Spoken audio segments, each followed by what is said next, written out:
بڑی پختہ روایات سے ثابت ہے،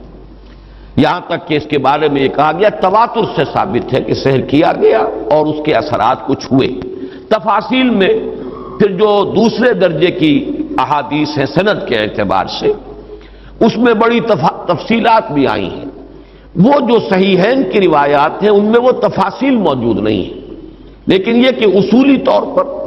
یہ بات ثابت ہے کہ حضور پر جادو ہوا اور جادو کا کچھ اثر بھی آپ پر ظاہر ہوا، اور اس کے ازالے کے لیے یہ صورتیں نازل کی گئیں۔ اس پہلو سے بھی یہ ثابت ہو جاتا ہے، اس لیے کہ جادو کا جو قصہ ہے نبی اکرم صلی اللہ علیہ وسلم پر، وہ میں آپ کے سامنے اس وقت اجمالاً بیان کر دیتا ہوں۔ یہ ہماری تفسیروں میں بڑی تفصیل کے ساتھ موجود ہے، بلکہ مولانا مودودی نے تو تمام روایات کو جمع کر کے اس کا ایک پورا مربوط جو ہے تسلسل کے ساتھ پورا ایک واقعہ مرتب کر کے اپنی کتاب میں تفہیم میں درج کر دیا ہے۔ یہ واقعہ ہے صلح حدیبیہ کے بعد کا۔ صلح حدیبیہ کے بعد جیسا کہ آپ کو معلوم ہے کہ نبی اکرم صلی اللہ علیہ وسلم چونکہ مشرکین عرب کی طرف سے فارغ ہو گئے اور یکسو ہو کر اب آپ نے یہود خیبر میں جو آباد تھے اور جو لوگ یہاں سے گئے تھے مدینے سے وہ بھی وہیں جا کر آباد ہو گئے تھے، اور وہ اسلام کی مخالفت کا ایک بہت بڑا مرکز بن گیا۔ تو صلح حدیبیہ کے بعد آپ نے ادھر کا رخ کیا، یہ تو تاریخاً ثابت ہے، اور اس کے بعد خیبر فتح ہوا۔ لیکن معلوم ہوتا ہے کہ یہود کو، خیبر کے یہود کو پہلے سے اندازہ ہو گیا تھا کہ اب یہ رخ ہماری طرف ہوگا، اب یکسو ہو گئے محمد صلی اللہ علیہ وسلم، تو اپنی پوری طاقت کے ساتھ وہ ہمارے اوپر حملہ آور ہو سکتے ہیں۔ تو انہوں نے گویا کہ پیش بندی کے طور پر یہ کوشش کی کہ ان کا ایک وفد آیا مدینے میں، اور یہ لبید ابن عاصم ایک شخص تھا بنی زریق کا، جو انصار ہی کا ایک قبیلہ ہے بنی زریق، ان میں ایک شخص لبید ابن عاصم منافق تھا، یا یہ کہ کم سے کم یہودیوں کا حلیف تھا۔ انہوں نے آ کر یہود کے وفد نے ان سے کہا کہ ہم نے تو اپنا سا زور لگا لیا محمد کی مخالفت اور ان کا راستہ روکنے کے لیے صلی اللہ علیہ وسلم، ہم ناکام ہو چکے، اب تم کوئی آخری کوشش کرو، تم بہت بڑے جادوگر ہو، بہت ہی ماہر ساحر ہو، تو تم کوئی کوشش کرو اور سحر کرو محمد پر صلی اللہ علیہ وسلم۔ اور 3 اشرفیاں پیش کی۔ اشرفی اس زمانے میں ایک بڑی شے کہ یہ ہدیہ بھی حاضر ہے، اب تم کوئی زور لگاؤ۔ اس نے پھر خدمات حاصل کی ایک یہودی لڑکے کی جو حضور کے ہاں اس وقت بطور خادم کام کرتا تھا۔ اس نے کہیں سے حضور کی کنگھی کے 2-3 دندانے جو ہیں وہ توڑے، اور اس میں آپ کے منہ مبارک بھی تھے۔ جیسے کنگھی کے اندر آپ کو معلوم ہے بال جو ہیں وہ کہیں اڑ جایا کرتے ہیں آخر میں، تو وہ لے کر اس کے پاس گیا، اس پر اس نے جادو کیا۔ اس کا میں بعد میں عرض کروں گا کہ یہ جادو کا یہ معاملہ جو ہے اس حوالے سے کہ یہ کیا ضرورت ہے کہ بال ہوں اور اس کے حوالے سے جادو کیا جائے، اس کی بھی آج کے اعتبار سے بعض حضرات شاید سمجھتے ہوں کہ یہ بالکل بے تکی باتیں ہیں، لیکن اب جہاں تک سائنس پہنچ چکی ہے ان تمام باتوں کی توجیہ اب بالکل سمجھ میں آنے والی ہے، اس لیے کہ یہ کسی شخص کا، اس کے جسم کا ایک حصہ، بال بھی انسان کے جسم میں سے اگ رہے ہیں، اس میں بھی جو سیلز ہیں ان میں جینز ہیں، اور ہر شخص کے کچھ جینز ہیں جس کے حوالے سے اس کی شخصیت کا تشخص ہے، اس کی انفرادیت ہے، ان جینز کے حوالے سے ان کے واسطے سے اس شخص کے ساتھ ربط قائم کرنا، جو بھی قوتیں ہیں یا وہ جنات کے ذریعے سے، ارواح خبیثہ جنہیں ہم کہیں گے ان کے ذریعے سے، یا کوئی اور شکلیں ہو سکتی ہیں، ریڈیشن مختلف قسم کے۔ آج تو سائنس جو ہے جہاں تک پہنچ چکی ہے وہ ریڈیشنز کی کتنی قسمیں ہیں اور کہاں کہاں سے وہ ریڈیشنز پہنچتی ہیں اور کیسے کیسے اثر انداز ہوتی ہیں، یہاں تک کہ بالکل ابتدائی دور جو ہے عہد اول جسے بگ بینگ کہا جاتا ہے آج کل، اس وقت کی ریڈیشنز بھی آج تک آپ خلا کے اندر جو ہے وہ تلاش کرتے ہیں اور وہ مل جاتی ہیں۔ اس پہلو سے ان چیزوں کے ذریعے سے، لیکن یہ کہ شخص معین تک اس بات کو پہنچانے کے لیے غالباً اس کے وجود کا کوئی حصہ، اور ظاہر بات ہے کہ ہر شخص کے بال اس کے وجود کا ایک جز ہے، اسی میں سے وہ برآمد ہوئے۔ بہرحال اس پر وہ جادو کیا گیا، اور وہ کوئی تانت یا کوئی شے تھی جس میں گرہیں لگائی گئیں، 11 گرہیں اس میں تھیں، پتلا سا بنایا گیا اور پتلے میں پھر وہ سوئیاں چبوئی گئیں، اور پھر ایک کنویں میں زروان یا زو اروان یا زی اروان اس کنویں کا نام تھا، وہاں جا کر کسی پتھر کے نیچے، اس کے تہ میں پتھر کے نیچے وہ دبا دیا گیا، اس کے اثرات حضور پر ظاہر ہوئے۔ یہ ہے وہ کہ واقعہ، اور اس کے بعد اس میں فرق تفصیل سے کہ کتنا عرصہ ہوا، کیا کیا اثرات ظاہر ہوئے۔ ایک بات جو ہے تیقن کے ساتھ ثابت ہے کہ حضور کی کچھ کیفیت ایسی ہو گئی تھی جیسے جسم کچھ جکڑا سا گیا ہو، بند سا گیا ہو، ایک نشاط کی کیفیت ہوتی ہے، طبیعت کھلی ہوئی، اور ایک جیسے کہ طبیعت کے اندر کچھ بندش سی ہے، اور کچھ ایسی کیفیت کہ کوئی کام آپ نے نہیں کیا ہوتا تھا لیکن آپ نے سمجھ لیا کہ میں یہ کام کر چکا ہوں، اس طرح کا کچھ نسیان کی کیفیت بھی آپ پر کچھ عرصے کے لیے طاری رہی۔ اس حیثیت میں، اس حالت میں آپ نے کسی سے تذکرہ تو نہیں کیا اور نہ ہی اس کا کوئی چرچا ہوا، لیکن آپ جیسے کوئی اندر ہی اندر سے گھلتے سے جا رہے تھے اس جادو کے زیر اثر۔ اس کے بعد ایک رات ایسا ہوا، اب یہ حضور نے خواب میں دیکھا، یا جسے ما بین النوم والیقظہ کہا جائے گا، خواب اور بیداری کی درمیانی کیفیت، نیند اور بیداری کے درمیان کا معاملہ۔ اس میں آپ نے یہ دیکھا کہ دو انسان آئے، دو فرشتے انسانی شکل میں، ایک آپ کے سرانے بیٹھ گیا، ایک پائیں پہ بیٹھ گیا، اور ان کا مکالمہ ہوا۔ اس مکالمے کے ذریعے سے گویا کہ اللہ تعالیٰ نے حضور پر یہ ساری حقیقت بیان کر دی۔ انہیں کیا ہوا ہے، یہ بیمار ہیں، بیماری کیا ہے، ان پر جادو کیا گیا ہے، جادو کس نے کیا ہے، لبید بن عاصم نے کیا، کس شے میں کیا ہے، وہ ساری تفصیل، کہاں ہے وہ، وہاں دبا ہوا ہے۔ یہ حضور صلی اللہ علیہ وسلم کو جب یہ چیز بتا دی گئی تو اگلے دن پھر آپ نے صبح حضرت عائشہ سے بھی بتایا کہ یہ واقعہ اس طرح مجھے ہوا، اور میری جو تکلیف تھی اس کا مجھے اللہ تعالیٰ کی طرف سے علاج بتا دیا گیا۔ پھر آپ حضرت علی رضی اللہ تعالیٰ عنہ کو اور غالباً حضرت طلحہ کو، ان کو آپ نے بھیجا، کچھ اور لوگ بھی ساتھ ہو گئے، بنو زریق کے بھی کچھ لوگ ساتھ ہوئے، اور جا کر اس کنویں میں سے پھر وہ چھے نکال لی گئی۔ حضور صلی اللہ علیہ وسلم بھی وہیں پر پہنچ گئے۔ پھر یہی 11 آیات، 11 گرہیں تھی جو اس میں لگی ہوئی تھی، اور آپ نے ہر گرہ پر ایک ایک آیت پڑھ کر ایک گرہ کو کھولا ہے، اور آپ کی طبیعت ایسے ہو گئی جیسے کہ وہ جو بندش سی ہو گئی تھی، جیسے کچھ جکڑ بند ہو اور اس کے بعد ایک دم جو ہے کھل جائے، کیفیت جو ہے اس سے نجات مل جائے، نشاط کی طبیعت کیفیت پیدا ہو جائے، یہ ہو گیا۔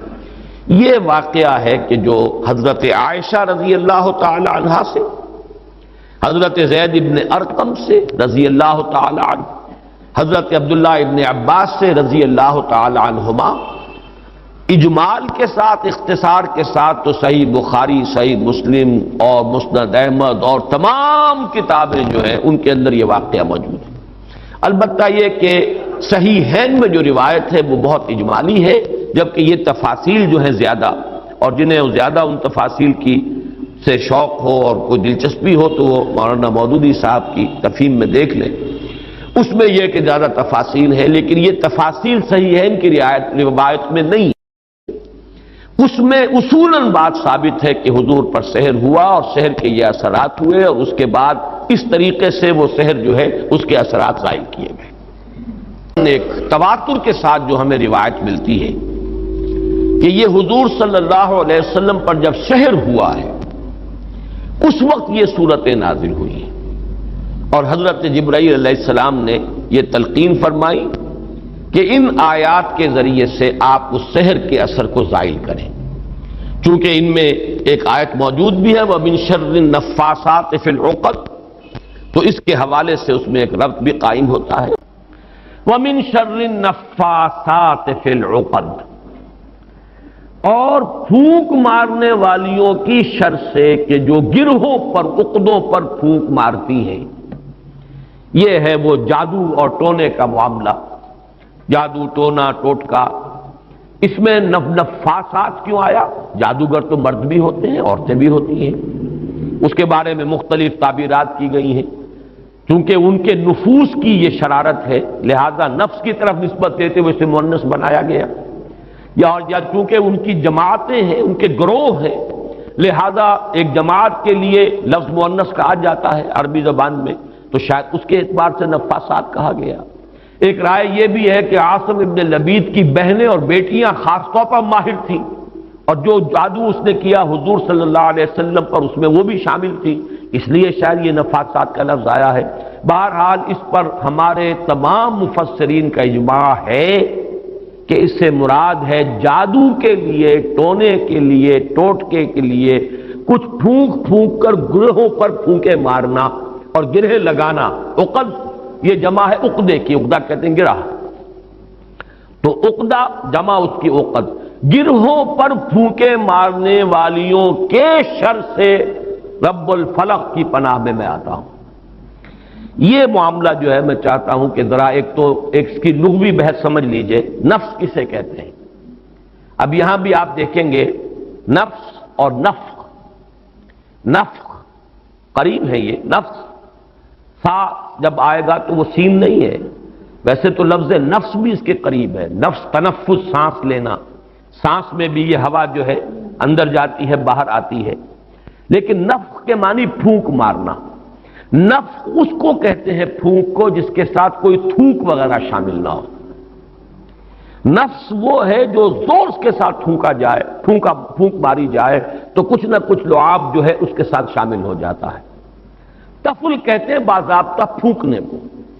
تو نفس جو ہے یہ نون فا اور سا، یہ نفس جو ہے نفخ اور تفل کے مابین کی شے ہے۔ جب زور کے ساتھ پھونک ماری جاتی ہے تو کچھ نہ کچھ لعاب جو ہے اس کے ساتھ شامل ہو جاتا ہے، یہ ہے نفس، پھونکے مارنا شدت کے ساتھ، زور کے ساتھ۔ اور اس میں بھی میں یہ سمجھتا ہوں کہ وہی کہ جو بھی انہوں نے جو کچھ پڑھا ہے ان کلمات کے اندر جو بھی خرابی ہے، اس کے ساتھ ساتھ وہ جنہوں نے ریاضتیں کی ہوئی ہیں، مشقیں کی ہوئی ہیں، ان کی اپنی انرجی کا جو ایک حصہ ہے وہ اس پھونک کے اندر شامل ہو کر وہ اس جادو کا ذریعہ اور سبب بنتا ہے۔ جادو برحق ہے، کلمات کی تاثیر ثابت ہے۔ ہر کلمہ، کلمہ خیر ہو کلمہ شر ہو، اس کی کوئی تاثیر ہے، اس کے کوئی نتائج ہے، اور اس کے نتائج نکلتے ہیں۔ جیسے کہ جسمانی کسی کو زخم لگایا جائے، جیسے حضور صلی اللہ علیہ وسلم کو بھی زخم لگا ہے غزوہ احد میں، خون کا فوارہ چھوٹا، زیادہ خون بہہ گیا تو غشی بھی طاری ہوئی، سب کچھ ہوا، دندان مبارک شہید ہوئے۔ جیسے جسم اطہر پر یہ اثرات جو ہیں خارجی حملوں اور خارجی جو زخم لگے ہیں ان کے ظاہر ہوئے، اسی طرح یہ مانوی قسم کا جو حملہ تھا اس کا بھی نبی اکرم صلی اللہ علیہ وسلم پر اثر ہوا ہے۔ یہ صحیحین کی روایات سے ثابت ہے، اور میں یہ سمجھتا ہوں کہ اس سے انکار کرنا در حقیقت یہ اس دور کے بڑے فتنوں میں سے ایک فتنہ ہے۔ جو چیز اس طریقے سے ثابت ہو جائے اور اس میں کہ عقلی اعتبار سے خود قرآن سے ثابت ہے، اس لیے کہ حضرت موسیٰ علیہ السلام پر بھی جادوگروں کے جادو کا اثر ہوا، قرآن میں ثابت ہے۔ جب مقابلہ ہوا ہے اور حضرت موسیٰ علیہ السلام کا معجزہ بھی یہی تھا نا کہ عصا ڈالتے تھے زمین میں وہ اژدہا بن جاتا تھا، حیۃ تسعیٰ، سانپ ہے ہلنے والا چل رہا ہے، اور وہی کچھ انہوں نے کر کے دکھا دیا عارضی طور پر۔ جادوگر آئے، انہوں نے اپنی چھڑیاں اور اپنی رسیاں پھینکی اور وہ بھی نظر آئے، سب کو نظر آئی کہ جیسے سانپ ہے چل رہے، جیسے سب کو نظر آئی حضرت موسیٰ کو بھی نظر آئی۔ جیسے نظر بندی آپ کہتے ہیں، نظر بندی سب کی ہوئی تو حضرت موسیٰ کی بھی ہو گئی۔ عصمت انبیاء سے یہ کوئی شے بعید نہیں ہے، معلوم ہوا کہ قرآن سے ثبوت مل رہا ہے۔ اور جیسے حضرت موسیٰ علیہ السلام کے بارے میں تو یہاں تک ہے فَأَوْجَسَ فِي نَفْسِهِ خِیفَةً موسیٰ، ایک خوف پیدا ہوا اندر، اور خوف جو ہے بالکل سمجھ میں آتا ہے، معقول بات ہے، منطقی بات ہے کہ فوراً یہ اثر ہوا ہوگا کہ یہ تو وہی کچھ انہوں نے کر کے دکھا دیا جو اللہ تعالیٰ نے مجھے عطا فرمایا تھا معجزہ۔ دیکھنے والوں کو تو وہی کچھ نظر آ گیا، فرق کیا ہوا؟ ڈگری کا فرق رہ جائے گا شاید، لیکن یہ کہ جب اللہ تعالیٰ نے فرمایا ہے موسیٰ لا تخف انک انت الاعلی، گھبراؤ نہیں، تم ہی جیتو گے، تم ہی سربلند رہو گے، گھبراؤ نہیں، خوف محسوس نہ کرو، ذرا جو تمہارے ہاتھ میں اسے ڈالو تو صحیح، الق ما فی یدک الق عصاک، پھینکو۔ اور اب اس اژدہا نے جو حضرت موسیٰ کے عصا سے بنا ہڑپ کر لیا ان تمام سانپوں کو جو نظر آ رہے تھے، تو معلوم ہوا کہ یہ جادو تھا، اور یہ جادو نہیں کوئی اور شے۔ اور یہ بھی میں نے بارہا عرض کیا ہے کہ یہ بات، یہ حقیقت بھی منکشف انہی پر ہوئی جو جادوگر تھے۔ دوسرے والوں کو تو دیکھنے کو یہی پتا چلا ہوگا یہ بڑا جادوگر، یہ چھوٹے جادوگر، اور کیا، بڑا جادوگر غالب آ گیا، چھوٹے جادوگر جو ہے نا ہار گئے۔ بڑے جادوگر کا نے جو جادو پیدا کیا اس نے ہڑپ کر لیا چھوٹے جادوگروں کے جادو کو، تو زیادہ سے زیادہ ان کے ذہن میں تو یہی بات آئے گی، لیکن جادوگر جانتے تھے یہ شے کچھ اور ہے، یہ جادو نہیں ہے، اس لیے کہ ہر ماہر فن اپنے فن کی لیمیٹیشنز کو جانتا ہے۔ یہ تو اسٹیفن ہاکنگ سے پوچھئے کہ فزکس کی اس وقت کیا لمٹ ہے جس سے آگے فزکس نہیں جا سکتی، یہ کسی بھی بڑے سے بڑے ماہر سے پوچھئے کہ کیا ہماری لیمیٹیشنز ہے۔ بہت بڑا معالج آج آپ کو بتائے گا کہ فلاں بیماری کے ضمن میں یہ ہماری لیمیٹیشن، اس سے آگے ہم نہیں جا سکتے۔ فرض کیجئے ایک دم کوئی اس سے 1000 گنا آگے کی کوئی بات آ جائے تو اسے معجزہ کہا جائے گا، یہ معجزہ ہے، یہ کوئی اور شے ہے، یہ انسانی علم اور سائنس کی ترقی کا معاملہ نہیں ہے۔ انسانی علم اور انسانی سائنسی ترقی جو ہے وہ تو قدم بہ قدم آگے بڑھتی ہے، سٹیپ بائی سٹیپ، اس طریقے سے چھلانگیں تو نہیں لگایا کرتے۔ بہرحال جب حضرت موسیٰ پر بھی وہی تاثر ہوا جو باقی لوگوں پر تھا تو قرآن سے ثابت ہے، تو حضور صلی اللہ علیہ وسلم پر بھی یہ ہوا ہے۔ باقی مختلف لوگوں نے مختلف طریقے سے اس کی نفی کی ہے، مذاق اڑایا ہے، اس پر یہ کہہ دیا کہ اس سے تو پھر نبی کی عصمت جو ہے وہ ختم ہو گئی۔ لوگ جو کہتے تھے کہ یہ جادوگر ہیں، گویا کہ ان روایات اور ان احادیث کو ہم قبول کر لیں تو جادو کا اثر ہو جانا ثابت ہو گیا، حالانکہ اس میں بھی بڑا فرق ہے۔ وہ کہتے تھے جادوگر کس معنی میں کہ یہ خود جادو کر رہا ہے، یہاں یہ کہ جادو کا اثر آپ پر ہوا ہے، اور وہ بھی اثر اس درجے میں نہیں ہوا کہ جس سے آپ کی عصمت مجروح ہو جائے اور غیر معتبر ہو جائے، اس لیے کہ اس کا کسی اور کو تو پتہ ہی نہیں چلا، گھر والوں کو بھی اندازہ نہیں ہوا، صرف حضور نے اس کیفیت کو محسوس کیا ہے، اور وہ بھی صرف دنیاوی معاملات میں۔ کسی نماز کے بارے میں یہ نہیں آیا کہ حضور نے نہ پڑھی ہو اور آپ کو یہ گمان ہو گیا ہو کہ میں پڑھ چکا ہوں، نہیں، البتہ یہ کہ تعلق ظن و شوق، میں اپنی فلاں اہلیہ کے ہاں ہو آیا ہوں لیکن آپ نہیں گئے، اس طرح کا کچھ معاملہ، انسانی معاملات، خالص بشری تقاضوں کے ضمن میں، بشری معمولات کے ضمن میں تو یہ اثر ہوا ہے کہ آپ نے کوئی کام نہیں کیا لیکن خیال یہ کیا کہ کر لیا ہے۔ باقی یہ کہ جو کار نبوت ہے یہ ہے محفوظیت، اللہ تعالیٰ نے اس جادو کے اثر سے بھی جو آپ کا فرض منصبی ہے، آپ کے نبوت و رسالت کے جو پہلو ہیں ان کو محفوظ رکھا ہے، اس زمانے میں بھی، اس دور میں بھی جب کہ آپ پر یہ جادو کا اثر تھا۔ بہرحال جادو برحق ہے، البتہ جادو کرنا کفر ہے، زہر میں تاثیر ہے، کسی کو زہر کھلانا یہ بہرحال جرم ہے، یہ قتل عمد ہے، زہر سے مارنا اس کی تو سزا ہو جائے گی۔ اس اعتبار سے نوٹ کر لیجئے وَمِن شَرِّ النَّفَّاثَاتِ فِي الْعُقَدِ، اور یہ بھی گویا کہ ایک شکل ہوئی من شر ما خلق کی۔ حضور صلی اللہ علیہ وسلم کچھ تلقین فرماتے تھے، اور خود آپ کا بھی ایک معمول تھا، اور یہ روایت بھی ثابت ہے بخاری سے اور مسلم سے کہ رات کے وقت آپ کا یہ معمول تھا کہ یہ دونوں صورتیں آپ پڑھتے تھے، اپنے ہاتھوں پر پھونکتے تھے، اور پھر اپنا ہاتھ، اپنا دست مبارک اپنے پورے جسم پر جہاں جہاں تک بھی ہاتھ پہنچ سکتے تھے آپ پھیر لیتے تھے۔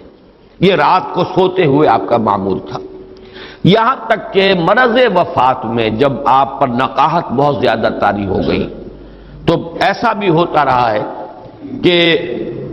حضور صلی اللہ علیہ وسلم کے ہاتھ حضرت عائشہ نے اٹھائے، حضور نے اس پر پڑھا، پھونکا، اور پھر حضرت عائشہ نے حضور کے ہاتھ جو ہیں آپ کے جسم کے اوپر پھیر دیے، بلکہ ایسا بھی ہوا کہ خود حضرت عائشہ رضی اللہ تعالیٰ عنہ نے اپنے ہاتھوں سے یہی عمل جو ہے جاری رکھا ہے۔ تو یہ بھی اصل میں نبی اکرم صلی اللہ علیہ وسلم کا جو خاص تعلق ان دو صورتوں کے ساتھ ہے، اس لیے کہ روایات سے یہ معلوم ہوتا ہے کہ ان کے نزول سے پہلے قرآن مجید میں بھی مختلف جگہوں پر جو ہے وہ استعاذے کا حکم موجود ہے، تو حضور سے بھی بہت سی دعائیں منقول ہیں جن میں آپ استعاذہ کرتے تھے، پناہ طلب کرتے تھے مختلف چیزوں سے۔ اعوذ باللہ، اللہم انی اعوذ بک من العجز والکسل ومن البخل والشح، مختلف جو ہے حضور سے روایات ثابت ہیں۔ ونعوذ باللہ من شرور انفسنا ومن سیئات اعمالنا، اب یہ تمام چیزیں جو حضور سے ثابت ہیں، لیکن جب یہ صورت نازل ہو گئی تو اس کے بعد حضور صلی اللہ علیہ وسلم نے گویا کہ تعوذ جو ہے اپنا اس کو خاص کر لیا ان دو صورتوں کے ساتھ. گویا کہ جامع ترین کلمات جب اللہ تعالیٰ کی طرف سے عطا ہو گئے محمد الرسول اللہ صلی اللہ علیہ وسلم کو، پھر تو اور جو آپ نے خود اپنے خیال سے، اپنے فکر سے، اپنی سوچ کے مطابق جو کچھ اور تعوذات تجویز